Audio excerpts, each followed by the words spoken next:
They're saying that the person on the interstate who was hit most likely was an innocent bystander, but they do say this is related to that shooting in Fairfield, but they cannot comment specifically on the incident in Fairfield. So again, something that started there at the mall, a person shot there at the mall. That person, we're told, could have been in the crossfire as well to what looked like a series of bullets being fired at will there in a crowded parking lot. Several vehicles hit from what our Jack Royer is telling us there on the scene. In fact, let's get back to Jack Royer. It's 3:32. Let's get back to the scene where the initial shooting happened today. Jack, the scene continues to gather more spectators and bystanders. Describe what you now know at this hour.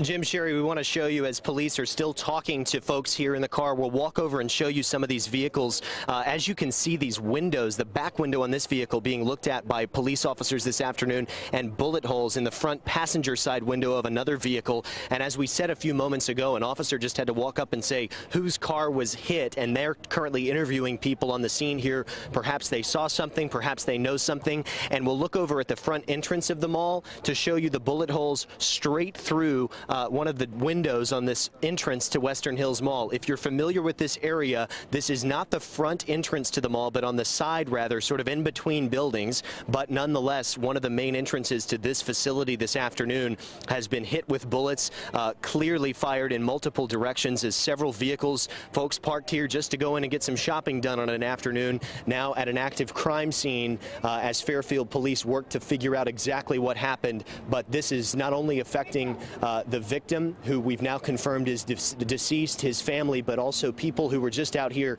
at the mall today, now speaking with Fairfield police to figure out what happens next if their cars were damaged. And as you can see, at least 2 vehicles here, 3 vehicles here. In fact, the 3 behind me, these sedans, hit with bullets, not to mention the front of the building and the victim who is deceased this afternoon, Jim and Sherry.